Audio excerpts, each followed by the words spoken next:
Too often, I'll say barefaced lies. I'll say barefaced lies. I'll say barefaced lies. Again, barefaced lies. Too often, I'll say barefaced lies. I'll say barefaced lies. I'll say barefaced lies. Again. That's right, yeah, we got an agenda. And it's your money we're gonna spend, yeah. You wouldn't want where it's all gonna end, yeah. You really would ever want to defend, yeah. Cause when the truth becomes so easy to disguise, you get shooting cold, overgrown, postal phone, barefaced lies. Barefaced lies. Barefaced lies. Hey son, you got a party? You got that little party going on there. Keep to the left, you can't think right, so everything you do goes wrong, yeah. Incompetence just leads to disaster. Corruption brings it on even faster. What you say? That's right, yeah, we got an agenda. And it's your money we're gonna spend, yeah. You wouldn't want where it's all gonna end, yeah. You really would ever want to defend, yeah. Cause when the truth becomes so easy to disguise, you get shit cold, overgrown, postal phone, barefaced. That's right, yeah, we got an agenda. And it's your money we're gonna spend, yeah. You wouldn't want where it's all gonna end, yeah. You really would ever want to defend, yeah. Cause when the truth becomes so easy to disguise, you get shit cold, overgrown, postal phone, barefaced lies. Barefaced lies. Barefaced lies. Comrades, you always told us you'd build us all a new Jerusalem, yeah.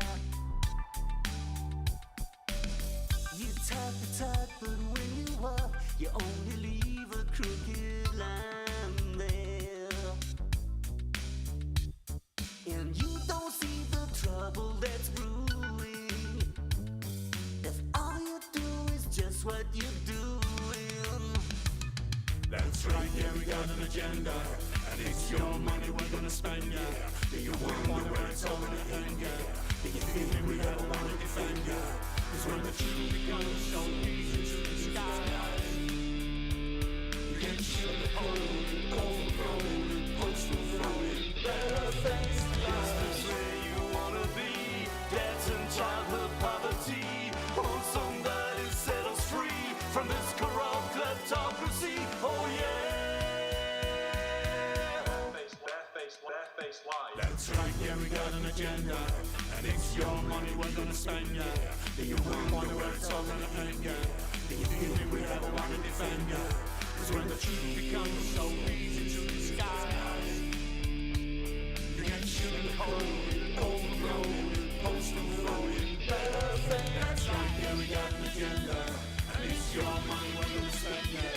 You wouldn't wonder where it's all gonna end, yeah. You think we'd ever wanna defend, yeah. Cause when the truth becomes so easy to disguise, you get shit cold, overgrown, postal phone, barefaced. That's right, yeah, we got an agenda. And it's your money we're gonna spend, yeah. You wouldn't wonder where it's all gonna end.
Do not fear them.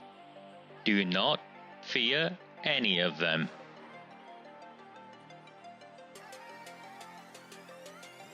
On the 20th of November 2003, James Ignatius O'Rourke McMahon was elected councillor for the Failsworth East Ward of Oldham. Deeply ambitious, he ruthlessly rose to power, and by 2011 he was already leader of the council. In 2015, exploiting a Labour Party loophole, he became MP for Oldham West and Royton. If only the people of the town knew then what they now know. Do not fear them. Do not fear any of them.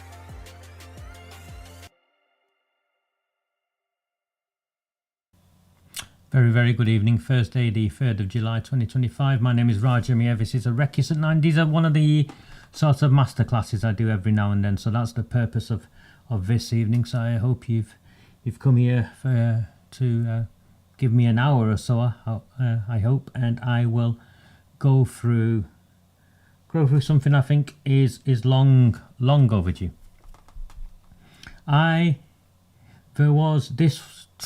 This is triggered by an article recently where in Oldham a white man was charged and convicted for some serious child sex exploitation offences, and what that triggered was a whole bunch of Islamists, and they are Islamists, and Pakistani sectarians, the Bangladeshi bootlickers, the Fat Junaids of the world, and the Kamal Robs and all of that.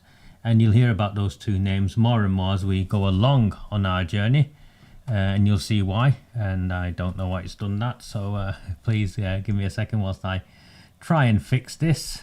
It does it every time, I think, for some reason, and I wish I knew why or how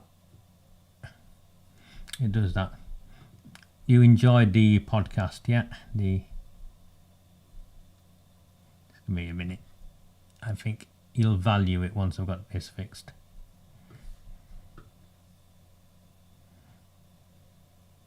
That's most of it fixed.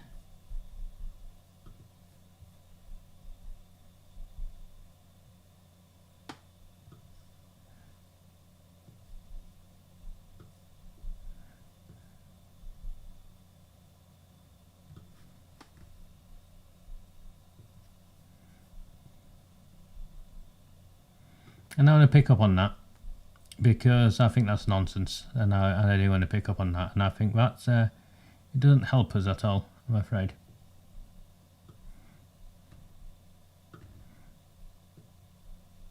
Doing that.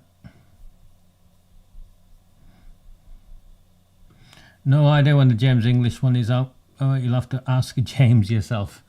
You'll have to give him a call and ask him. Right. There was an article of a man who was convicted for serious child sex exploitation offences, and he was a white man. And of course, the Islamists and the sectarians, they immediately jump on it and say, see, here's a white one, why aren't you complaining about the white ones? These scumbags have no interest in child protection. They are Islamists because that's what I call them. And when I use the word Islamist, what I am very clear on my meaning is they want to take over. And if they can't take over, they want to carve out a space that exclusively belongs to them. So that is what I mean by an Islamist. And a Pakistani sectarian, well, they are the equivalent of white supremacists, but of Pakistani origin. So if anyone's need some clarification, that's what these people are. So they jump on it, and they repeatedly jump on it, and then a couple of friends of mine came along and said, Raji, you never talk about these. And I'm like, no, I do talk about them, but I talk about them in a different way, because what these men are fundamentally is the sick individuals who are attracted to children. They target the children because they are children. The rape gangs are nothing like that apart from the child element. The motivations, the methods, and what happens to them is completely different. And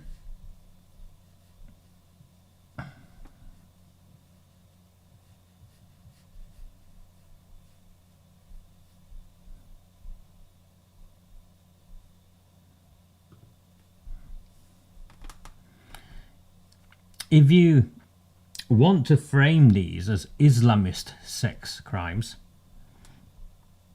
I think you need to quantify why they are Islamist sex crimes, because I've spoken to many of the perpetrators, many of the victims, many of the survivors, and I find this really interesting.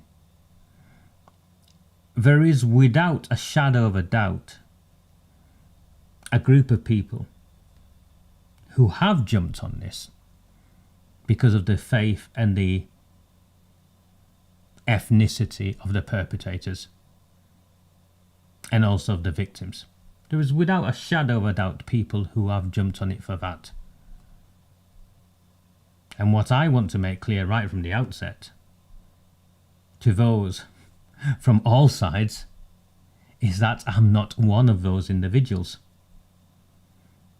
My focus is a child protection focus.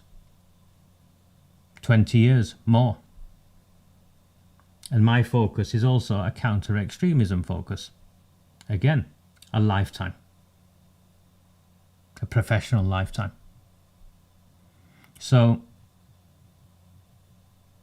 if you want to shout and scream just because these are Muslims or these are Pakistanis, then, and if you think I will resonate that, you're in the wrong place.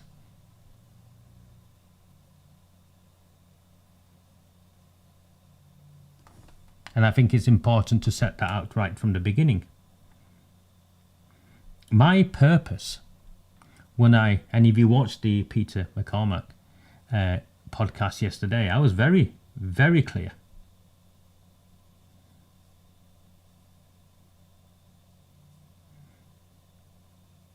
That when this has happened, my frustration is that the religious leaders, the imams, the councils of mosques, they have not come out and condemned it. I did not believe Naz Shah when she gave that interview, when she spoke in Parliament a couple of Mondays ago, when the Home Secretary announced the rape gang national inquiry of, the mosques and the communities up in arms. I've not seen that. I'm of that community. I've not seen that. I think that's a complete lie. And I think there are many reasons for that, by the way. One of which is who controls those communities. So my moral position is that justice for the victims must take precedence over any community pride,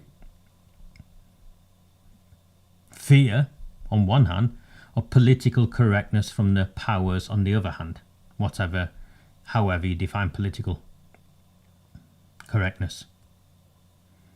And what this masterclass will discuss is denial, the cultural enablers that allowed this to happen, the religious justifications,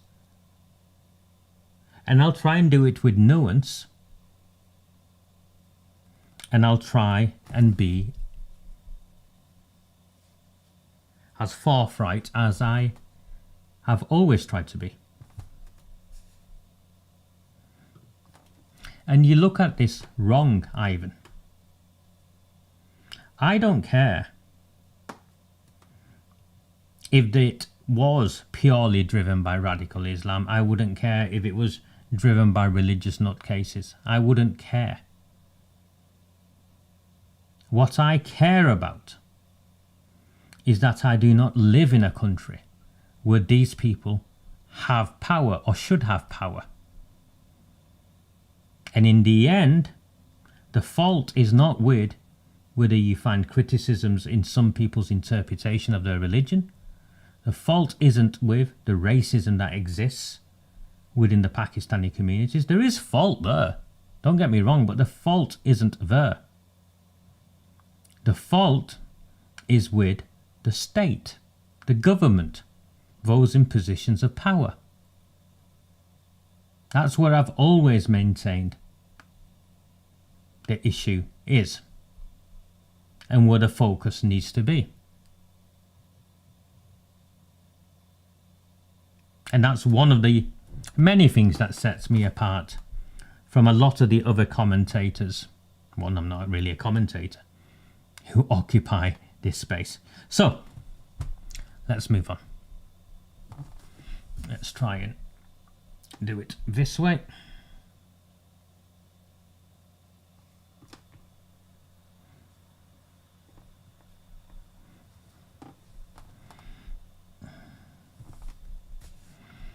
And I'm sorry, Ivan, and a couple of the others. I am here to deliver a workshop.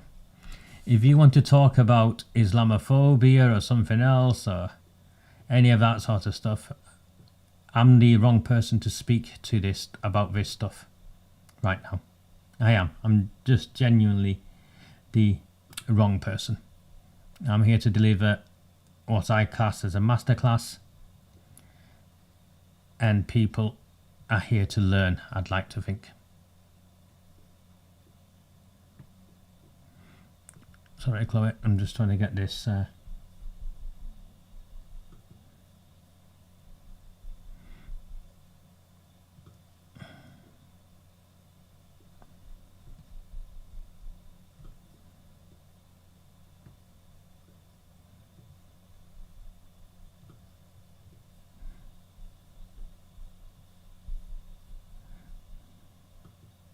Why do I look like I could do with some fish and chips and a mug of tea? I don't fish and chips tends to be a Friday thing for me.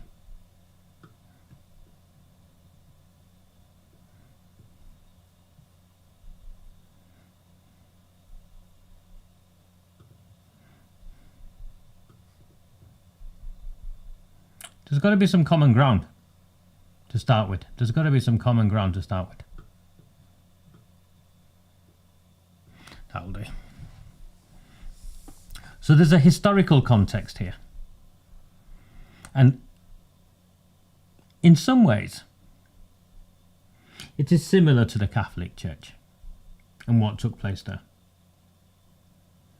There were cases after cases after cases that were just covered up. And in the case of the grooming gang scandals, let me try a different colour today. See if this is better. In the context of the grooming gang scandals,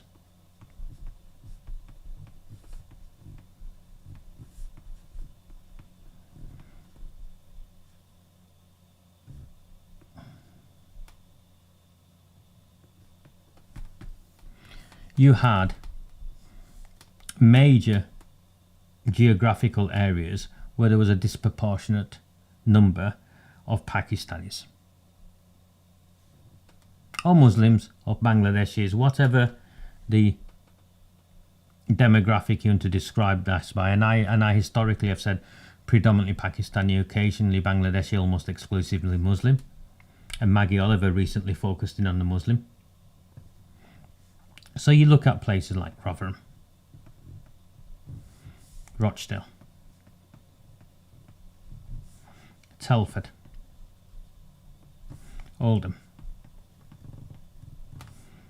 Kirklees, there's somewhere in Kirklees, a whole host of other places, no doubt.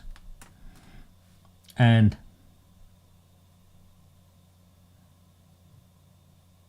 what you saw happen here was, first and foremost, the communities in this place were in denial. It doesn't happen here, or they covered it up.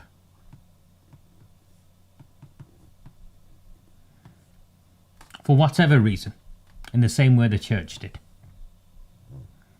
What then also took place is, whilst the church did cover it up, there was a whole host of professionals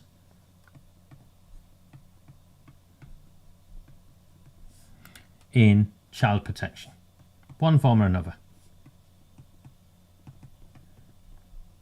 And they also covered it up.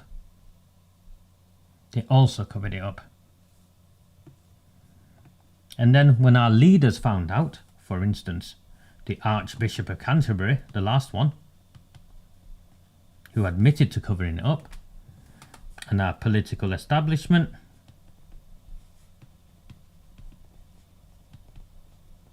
and also the police, and the mainstream media, they all covered it up. So these 3 stages of the cover-up is not new to any of us. It is not new to any of us. The problem you've now got, though,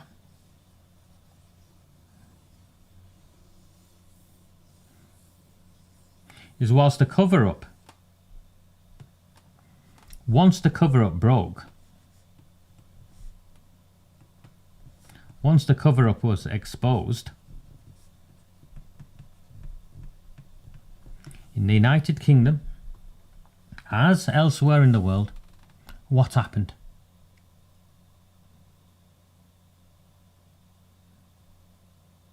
What happened?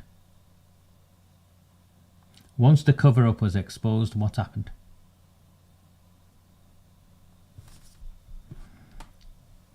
The majority of people, irrespective of whether they were Catholic or not, reacted. Sorry, let's write that again.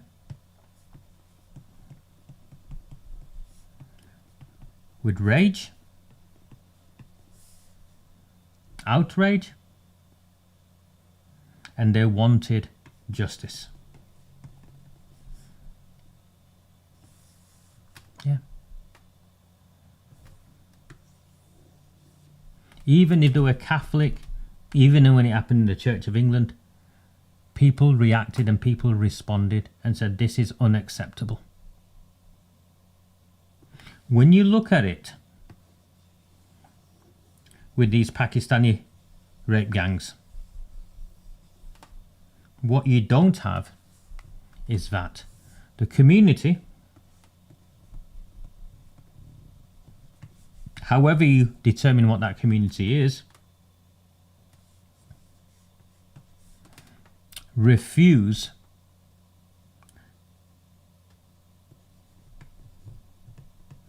to acknowledge what took place,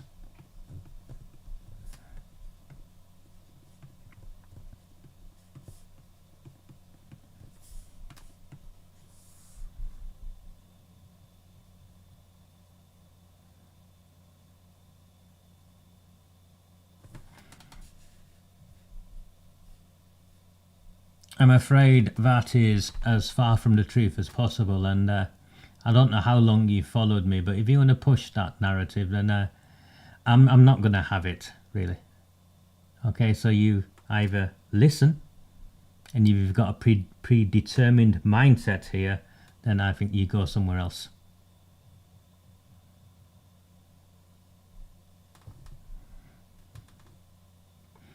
So here, in this community, they refused to acknowledge what took place. Those who did speak out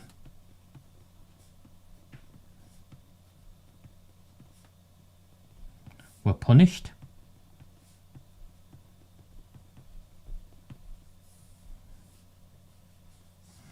And worse than that, the community mobilized a defense mechanism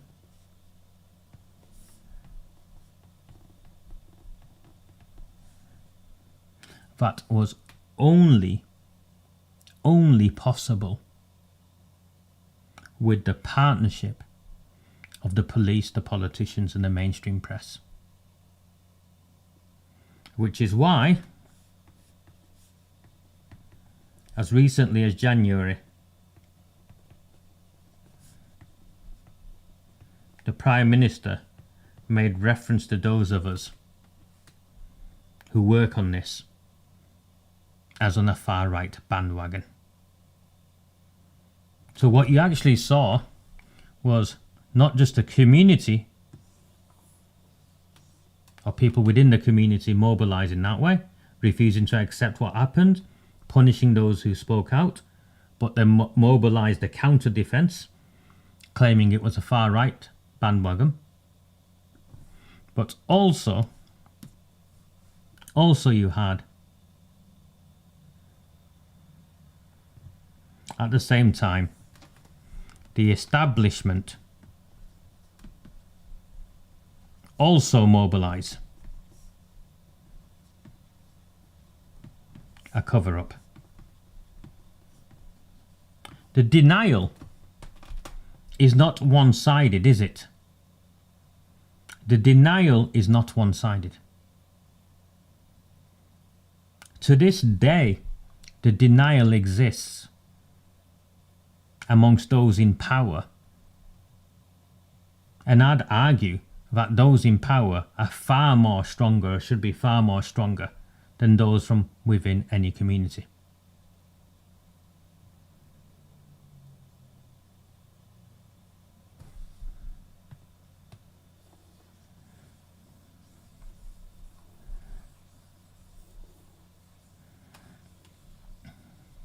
So what happened then? We pushed and pushed and kept pushing. In a way different from Maggie Oliver, from Tommy Robinson, from Charlie Peters, from all of them. We pushed in a very different way. And the way we pushed was political campaigning, forcing the government to a position where they had to confirm the demographics, face up to the motivations of those who did it, as well as the motivations of those who covered it up, and the demographics of the offenders and the victims.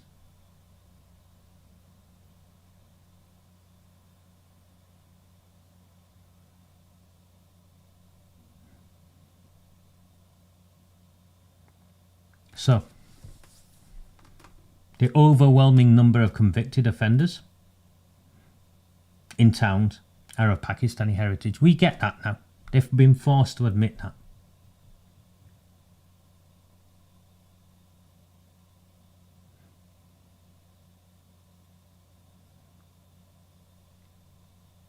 But what they're yet to force to admit is the motivation. And this is number one of what sets these people apart from your white paedophiles, white sex offenders, child sex offenders. The motivation. The motivation always sets them apart.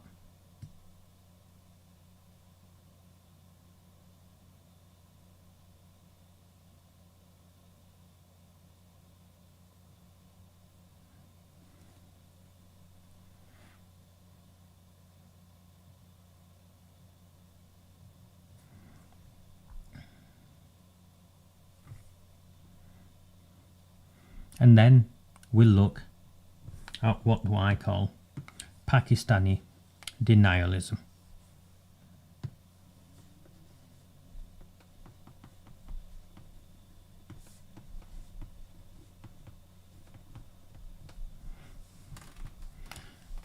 Let's defend denial. Let's define denial, sorry. So we're clear and on common ground. It's what? A refusal to accept facts,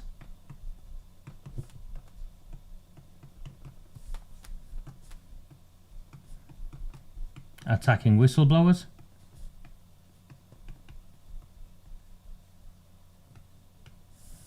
and blaming the victims. The quieter now on this one,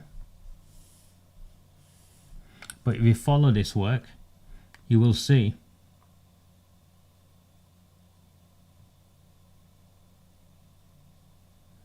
if you're interested in this work, you will see earlier on there were outright, people from this community were outright engaging in dialogue that said these children put themselves in positions of risk and they're at fault for what happened to them. The families put them in positions at risk and they're at fault for what happened to them. They've wisened up. So the less on that, still doing that.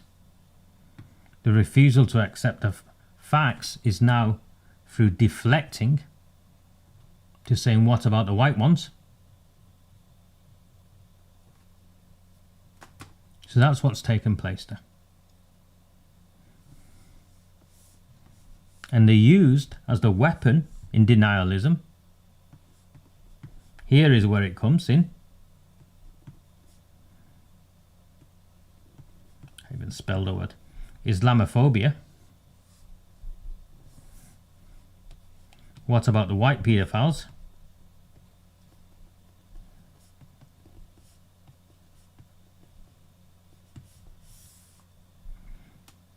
And warnings inside the community.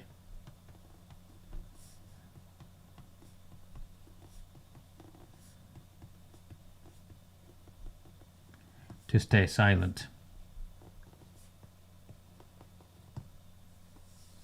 So this is how the denial and the deflection works. There's a culture of deflection. And the impact of this, you've got to understand what's just emerged now is not new. This is 30 years at least, 40 years. It allowed the abuse to continue.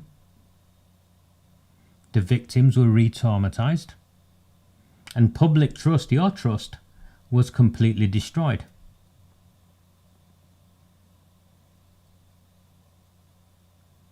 And I maintain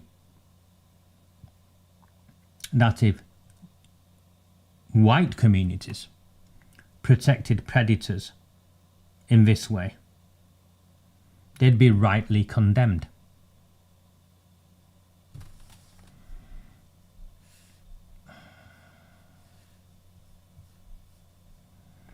I think you should go and run your own workshop, mate.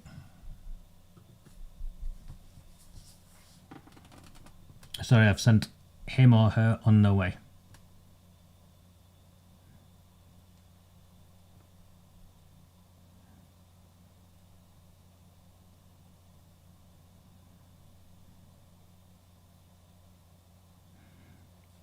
So the Pakistani denialism and the culture of deflection is there, it's proven.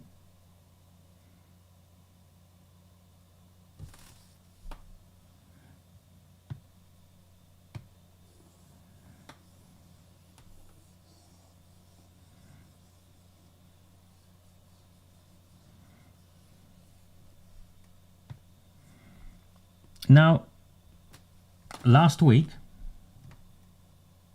you saw, if you followed my work, you saw me post a video of a guy who was arrested. Dawn raided his house, yeah? The police had the cameras there, didn't they? The police had the cameras there, and it was a Bangladeshi guy.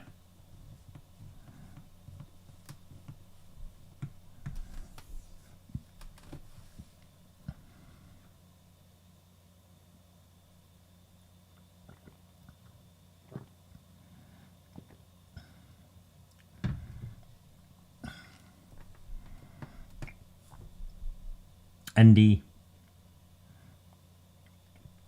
Bangladeshi guy, the police dawn raided his house. He was out by Friday, by the way. Out on bail by Friday. So it was all theatre.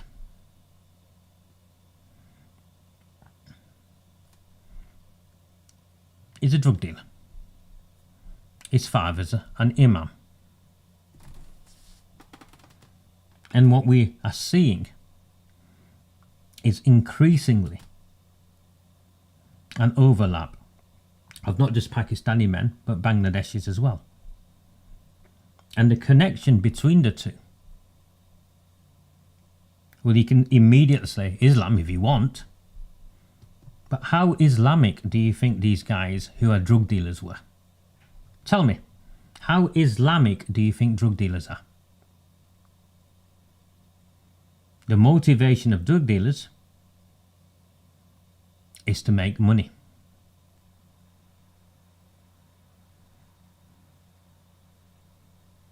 And drug dealers destroy lives, destroy communities. You go to the community where I was raised, as a child, there was none of that. Now the entire community, everyone knows someone whose life has been destroyed. Guess what? No one to this day reports a drug dealer. That's irrespective of whether the police know it or not. No one reports a drug dealer. And that's because these communities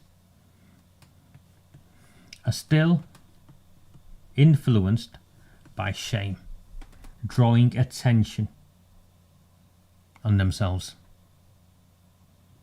publicizing the worst things from within their communities to outsiders. Shame. That's one of the reasons why domestic violence in this community is covered up. It's one of the reasons why child abuse is covered up, as in the family. And that is also one of the reasons why the rape gangs are covered up. It is the fear of reputational harm. The fear of reputational harm. Why do you, so I understand, why do you think they are hypocritical?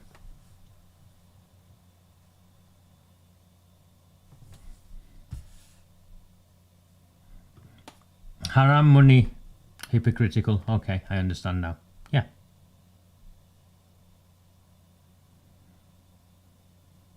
They don't care about that. They're religious when it suits.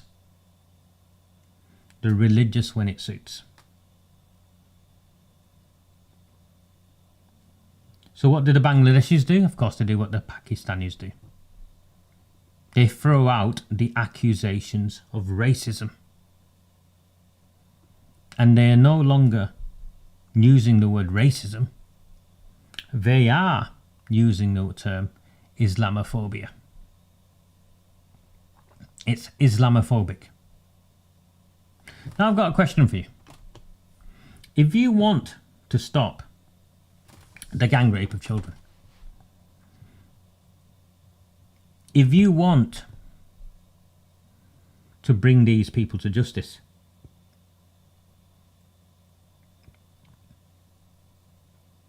and we know that the motivations of the majority of these men from within these communities is not determined by, is not motivated by religion. There is a factor there, don't get me wrong. But if we know that they can hide behind that, and they can successfully hide behind that, and we know there are 5 reasons, 5 factors at play here, why would we attack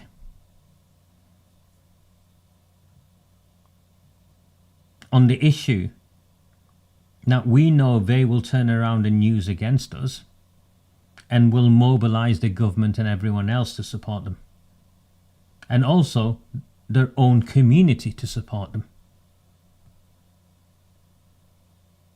If we attack them on the fact that they were filthy men who were drug dealers and trafficking children in the same way they trafficked heroin, that they were racists that child abuse has no place in this country. Could they throw Islamophobia at us?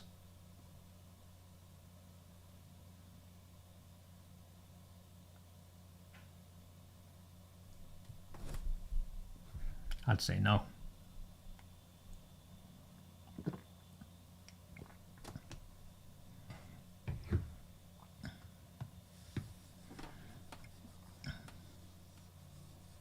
So why do we do it?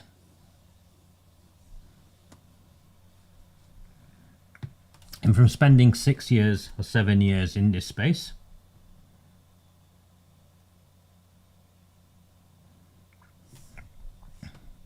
we are increasingly, as a society, seeing Muslims as the issue.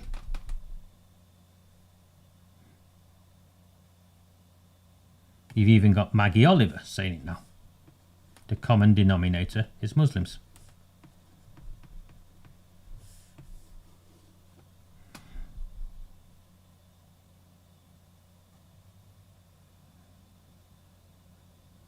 Now, the Muslims I know, and the Islam I understand,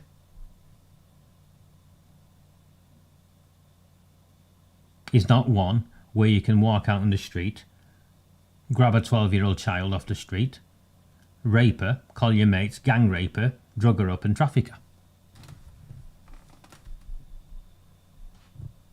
So this is what I say to my Muslim friends.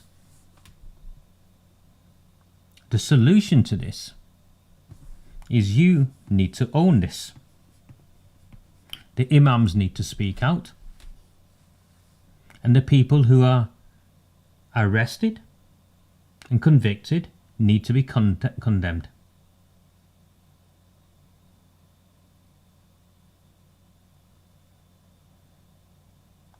They won't do it. And the reason they won't do it goes back to shame, to actually the links they have with these people, and power. So if we accept, unless we're on a different page, in the same way not all priests in the church were child molesters, well then not all Muslims are either child molesters or support these rape gangs.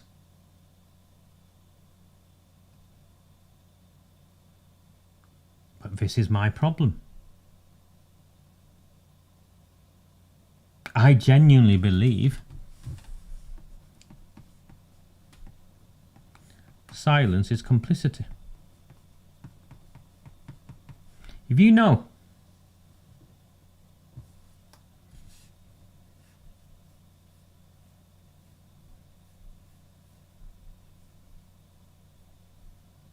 I agree with you, Ivan. If you know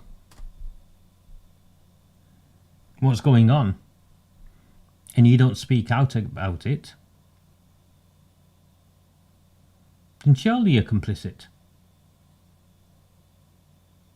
Surely you're complicit. So why are they silent? Well, if you follow the latest thinking, you talk about the men from Mirpur, the first cousin marriages,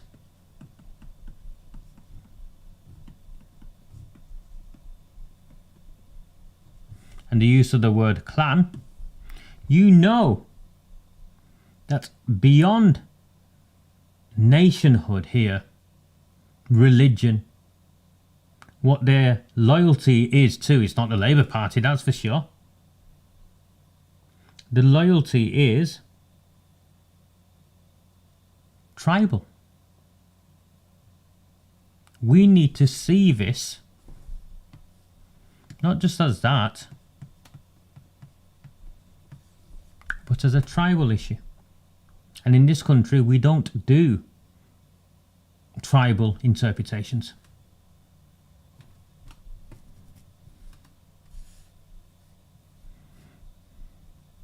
I saw that, Chris. Not for now though, is it?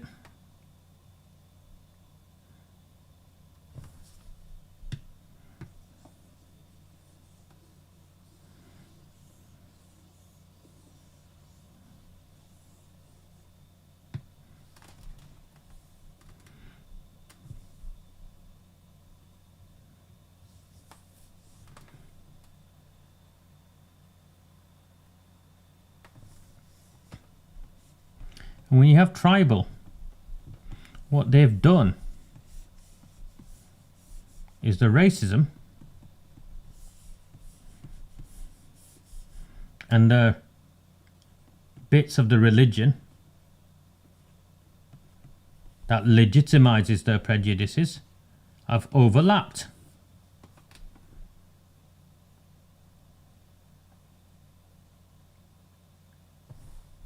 Superiority.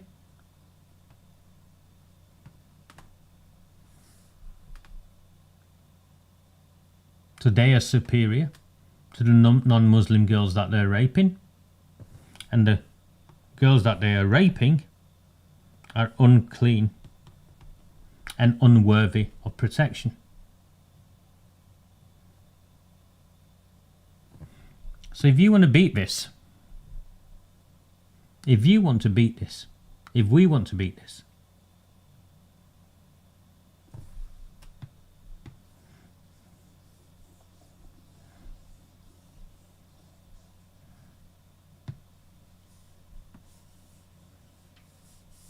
in the communities,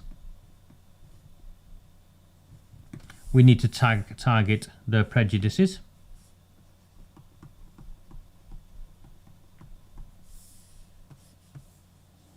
And in the mosques, we must challenge and face up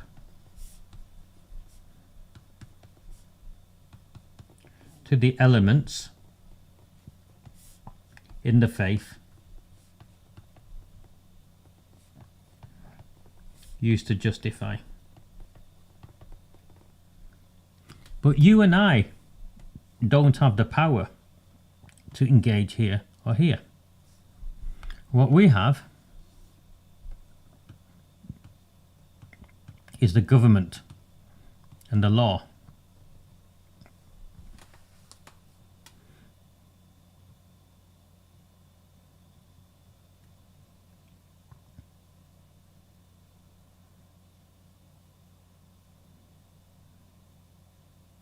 How can the government,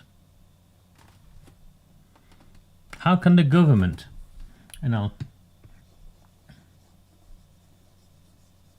bring this up for you,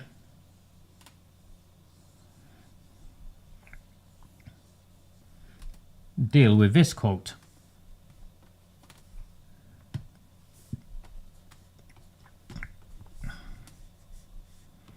And sorry, I'm paraphrasing. My Quranic knowledge isn't the best, but it's enough.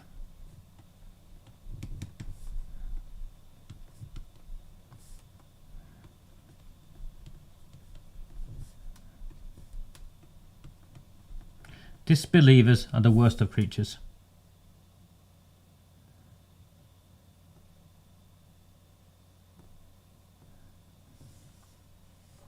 There's another one in one of the hadiths.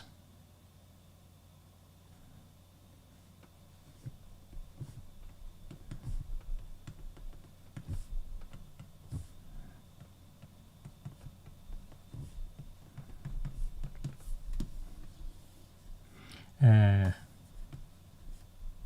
think that's the one. Bukhari it is. Deficient in intellect. Do you know who it makes reference to as deficient in intellect?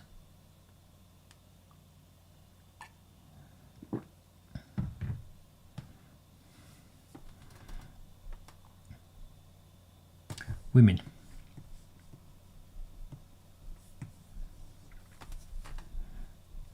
So you have 100% problematic verses. 100%.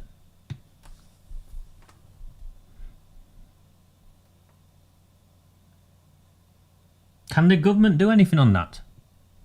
I'll tell you what the government can do, which is what some people want. 1.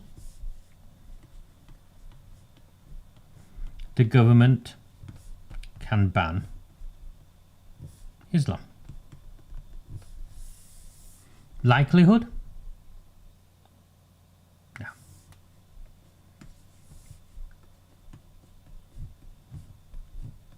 The government can remigrate, as in throw out, Muslims. Likelihood? No.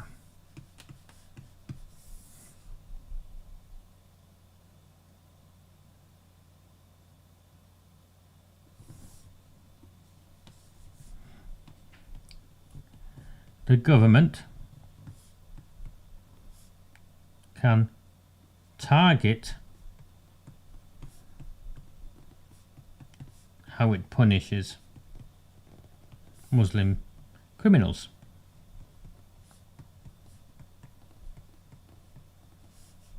So, deportations for foreign nationals, etc. Likelihood?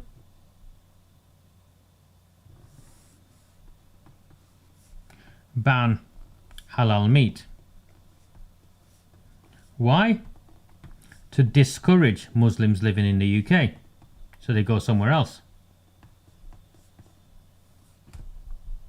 Yes, you can argue about the animal cruelty thing. I agree with you. So I'm not going to go down that road.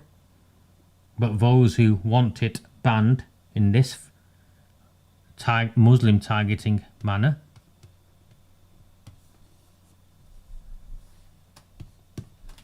it got no support in Parliament, and it never will.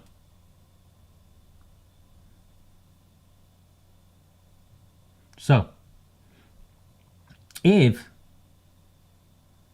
punishment won't work,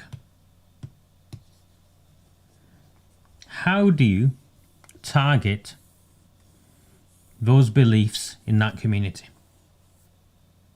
How do you target those prejudicial beliefs in that community?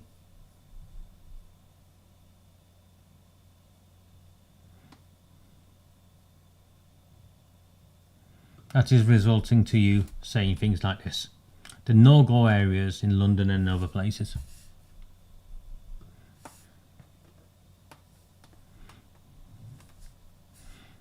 Sorry, banning Islam was the banning the book as well, so you're not going to get that either, Roy. I don't think here.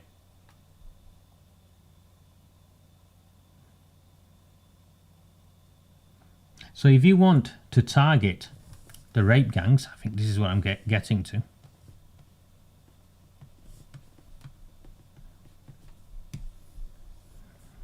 Their shield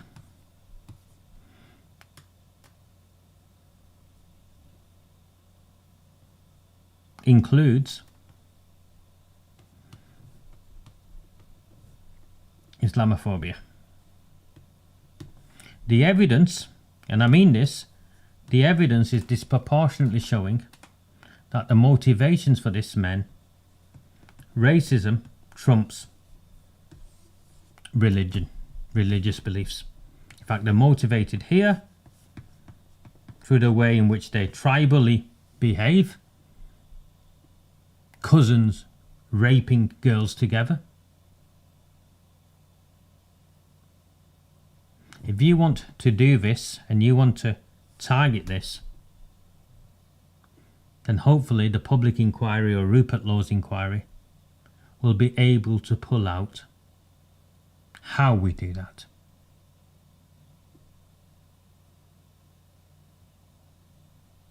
But going on about Islam, Islam, Islam, like a broken record, is not going to get you any. In fact, what the Labour Party are doing is they've recognised this as an opportunity. So how do they shore up all of these people to support them?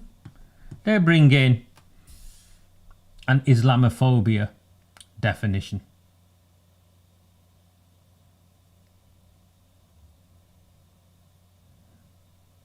There you go, Natalia. There you go.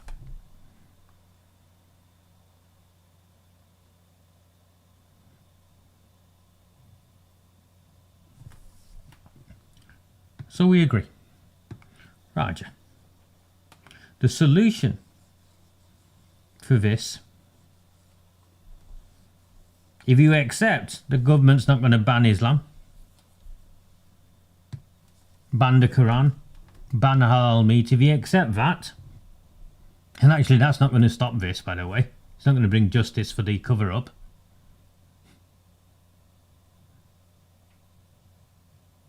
If we get past the people who want to see this issue in that way, I'm not one of them, most of you aren't one of them,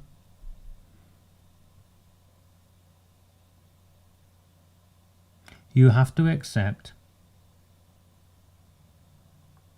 that this community needs to change from inside.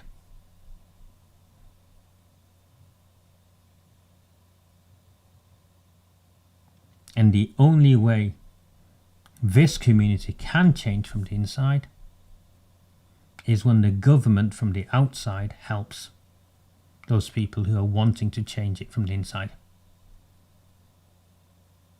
And right now, they won't, and they point blank refuse for a number of reasons, and one is because the ones who are doing the crimes, those in government have a direct relationship with and benefit from that arrangement.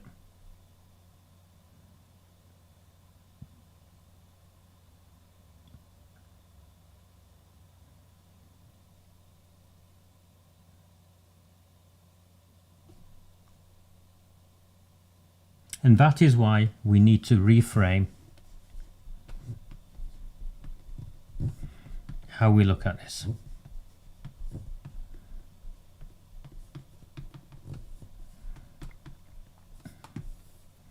If we accept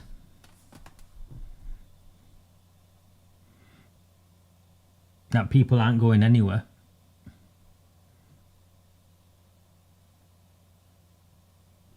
then you have to find partners within the community. And you have to reframe this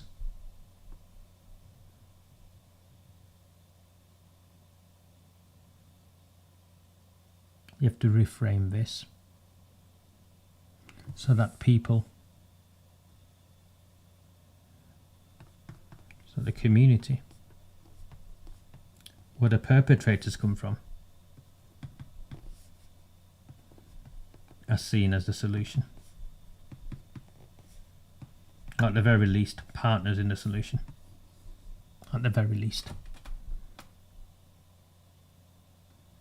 And once you do that, and once we empower that, what do you think will happen?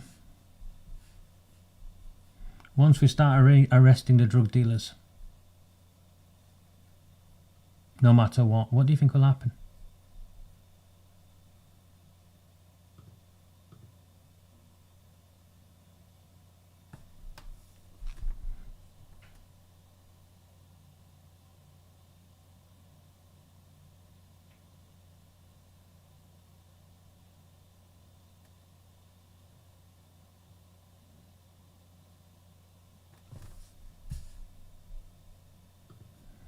Well, surely we start, and you end up on this, I end up on this.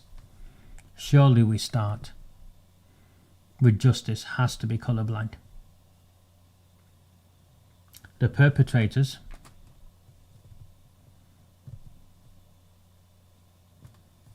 didn't just rape because they were Muslim. They used their Muslim identity to hide from justice. And our authorities allowed them to do so for fear of being branded Islamophobic.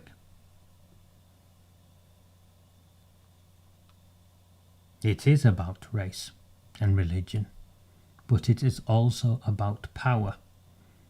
impunity and organised exploitation. And power, impunity and organised exploitation are things that we, you, the government, our government can and should tackle. The authorities can tackle power, impunity and organised exploitation. And for everyone who says far right, I say, well, if there is the far right that exploit this, it's only because we allowed them to exploit it. Once we engage in this, decent people engage in this, then they can't and they won't. And this is where it gets dangerous.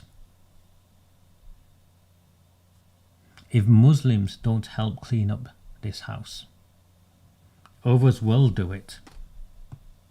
And it won't be.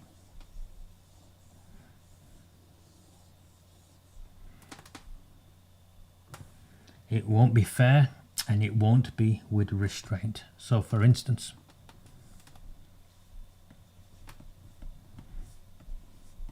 people talk about mass deportations.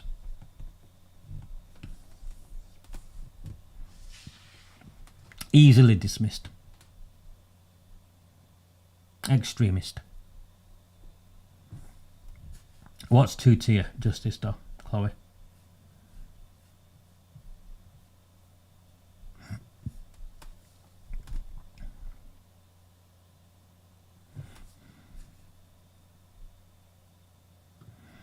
I think they'll have no issue, Ivan.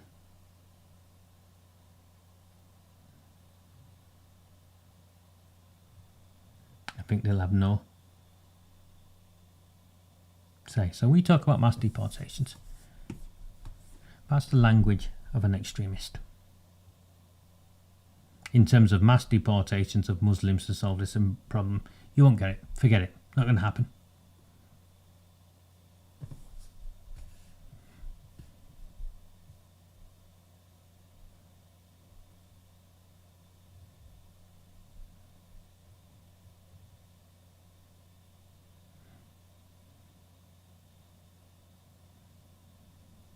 I've lost the a post I wanted to bring up, which was they need to leave, someone said.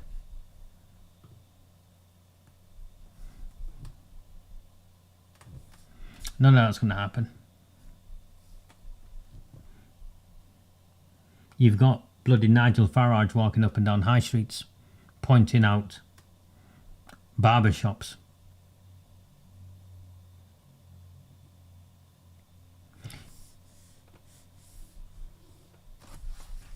You need to nudge this along a bit. We need to nudge this along a bit. How do we nudge it along a bit? 1.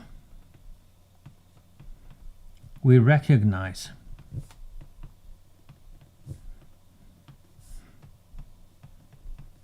these are racially motivated crimes. Easy. Yep. Why not? Why has the government, Conservative, Labour, none of them recognised that these are racially motivated crimes?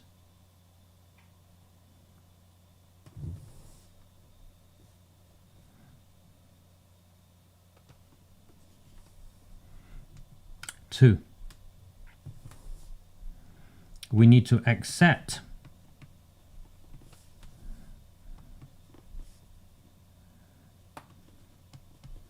and being careful with our words here.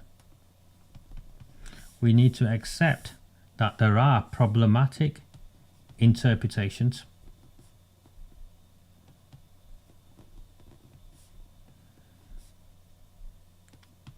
of Islam. And the government has got a responsibility just to accept that. Things are not all hunky-dory. And 3, all convictions of foreign-based or foreign nationals lead to automatic deportations.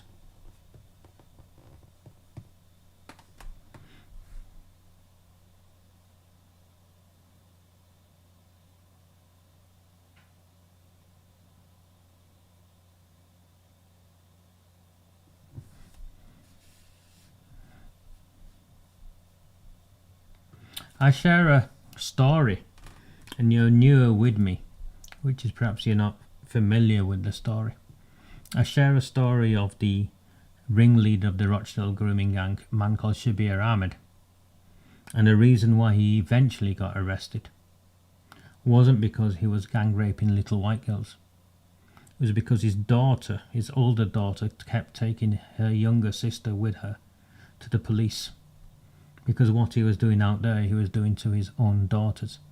So the people who busted the Rochdale grooming gang wasn't the white victims that the state just held with contempt. It was the repeated cries for help by his own two daughters. Her mum knew. Of course she knew. And the nature of that community meant that she was powerless or felt powerless. And so she went to Alexander Park and drowned herself in the boating lake. And those two girls are now living wherever they're living in protective custody with different names, identities. There's nuances to this.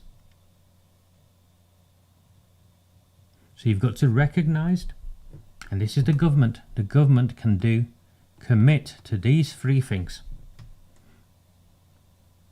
Recognise that these are racially motivated crimes,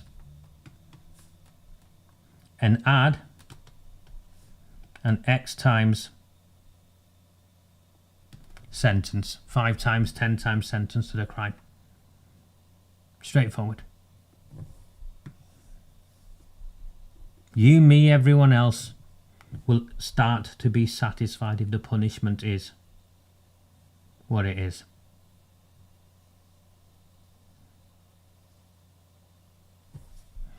I think you're jumping all over the place now.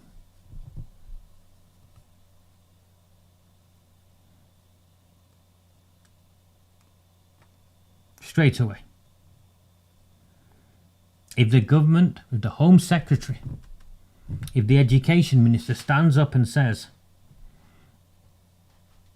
the Muslim population in this United Kingdom is growing, and by such and such a place it'll be, young people will be 20% of schools, whatever, I'm making the number up, right? But you get my point.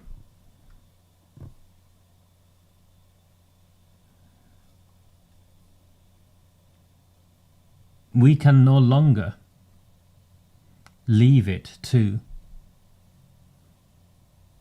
the imams to be solely responsible for critiquing the Quran or the Hadiths. The state has a responsibility to pull out the contentious verses and train and support teachers, whoever else. Because you'd do it in any other setting. You'd do it anywhere else. But they won't touch this, and they have a responsibility to touch it. They do.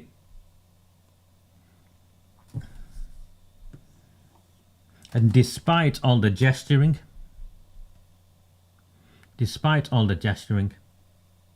how hard would it be for the government to confirm that all convictions of foreign nationals, all of them, automatic deportations? Foreign nationals will not be put in prison. Any foreign national convicted of a crime in the United Kingdom is automatically deported.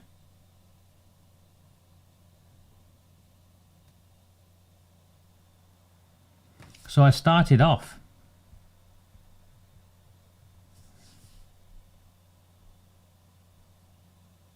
by asking you a question. And what I'm hoping I took you to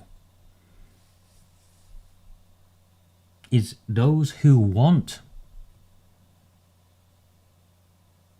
this cover-up to continue, and those who have arrived at this cover-up for reasons to do with their own prejudices. We need to start seeing this in a different way, so we don't fall into either of their traps, because if we continue that way, nothing will come of this. I'll tell you now, nothing will come of this.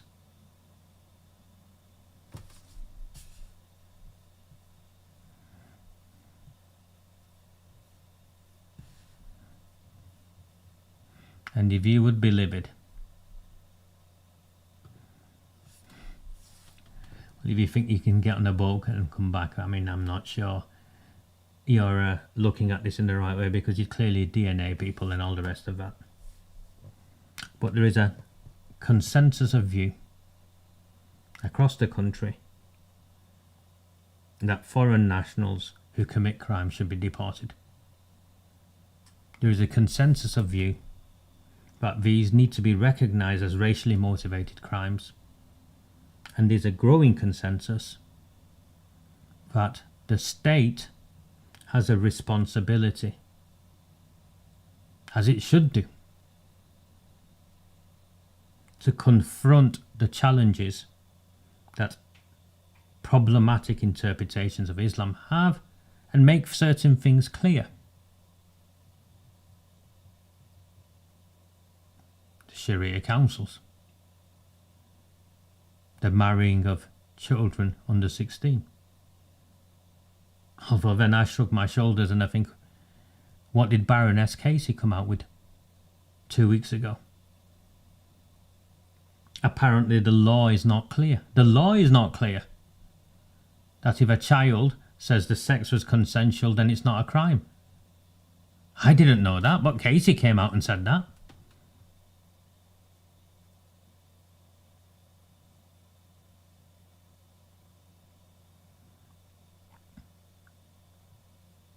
And the only way we can get past that, Anne, in terms of the deportations, is we've got to leave the European Convention of Human Rights. And last I looked, I think Reform had committed to it, and the Conservatives were toying with it, and Labour were doubling down on it. Go and have a look at what Baroness Casey said.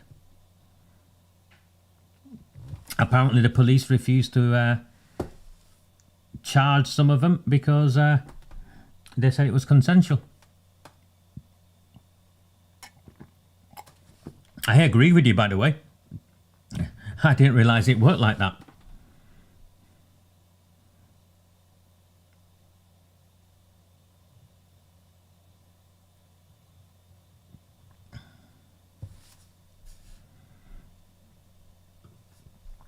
I don't think I interpreted that wrong. You need to go and have a look at it.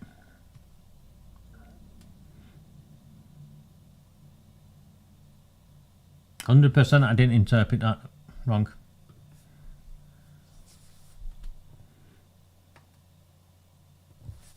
I think all of this is concerning. But whose fault is it, Chris?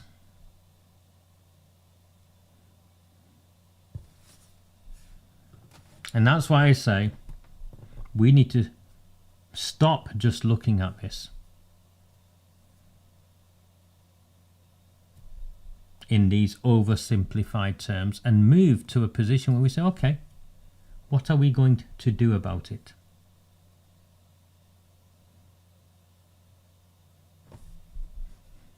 I'm with you. But go and look at the Casey stuff. In fact, I'll just bring it up. Just give me a second.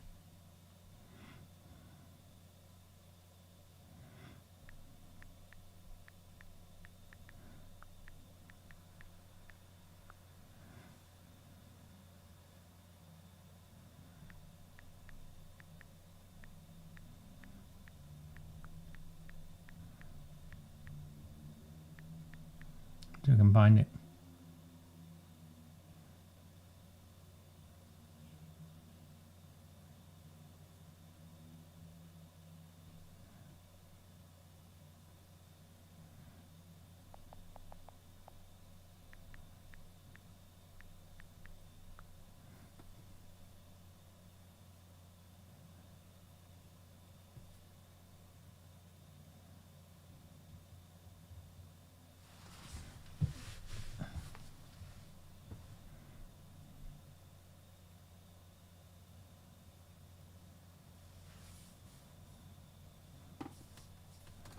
I'm trying to find it, sorry.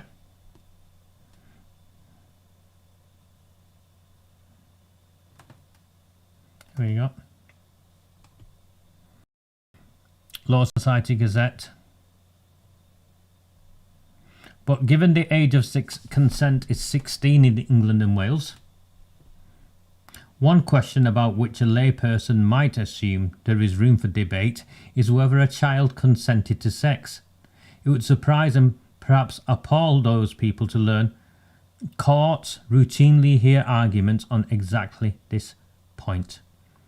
This is because if the evidence suggests a child aged 13 to 16 consented, in fact, though not in law, to sex, even with a much older person, the person may be charged with sexual activity with a child rather than rape.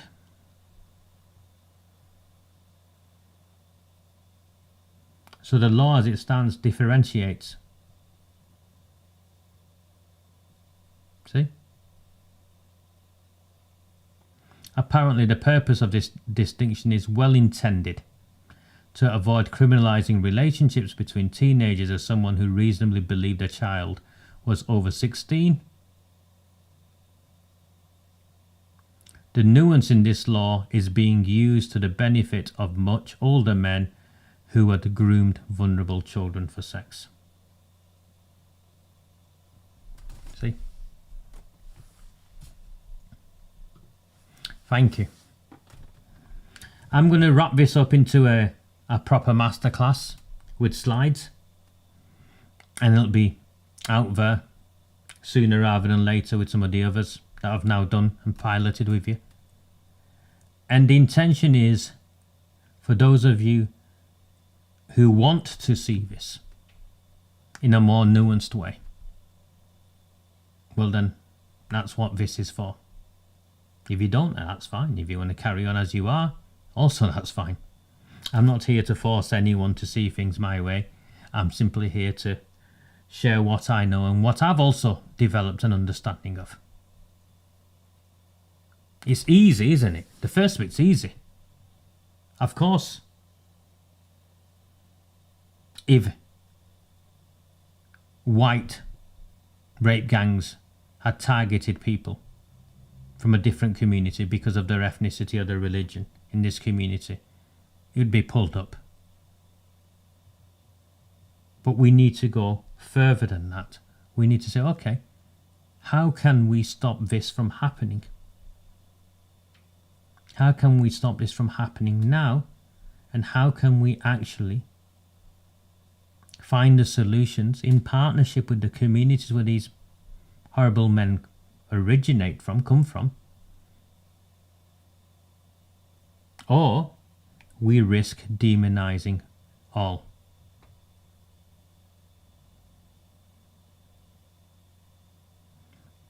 So that's where I am. That's where we're up to. If you found value, please at the very least like the transmission. I'm sorry if I was abrupt in blocking some people. I'm not. I'm here. I'm looking at the numbers. We've got over 1,000 people here, and I want to keep things on track. And you'll see I did try and give them a second chance and a third chance. If you want to breed hatred and they're already fixed in your viewpoint, then I'm the wrong person. If we want to get to a place where all those who committed these crimes are convicted, all those who covered up for these crimes are punished, and we make sure that we transform what our society looks like so this can never happen again, then I'm here for you. Thank you so much. Hopefully I will see you Sunday now. I think maybe tomorrow. No, there's the Andy Burnham report that came out, isn't there? The Andy Burnham report came out. Spent a few hours earlier. Maggie Oliver made reference to it as a smoke screen. Yeah, found over 1,000 rape gang members, perpetrators identified.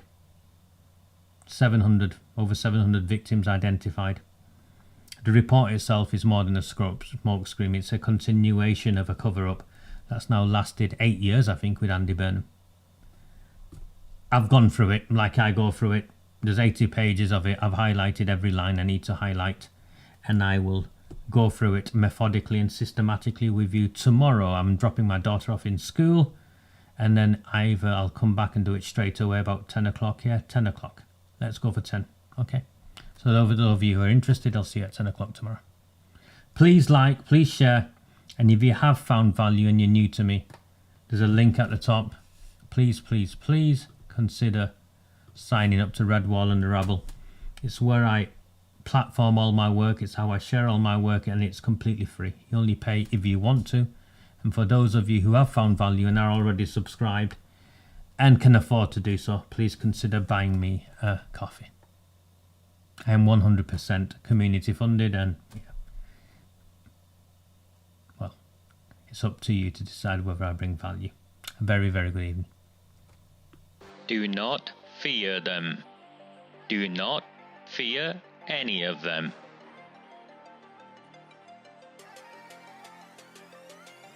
On the 20th of November 2003, James Ignatius O'Rourke McMahon was elected councillor for the Failsworth East Ward of Oldham. Deeply ambitious, he ruthlessly rose to power, and by 2011 he was already leader of the council. In 2015, exploiting a Labour Party loophole, he became MP for Oldham West and Royton. If only the people of the town knew then what they now know. Do not fear them. Do not fear any of them.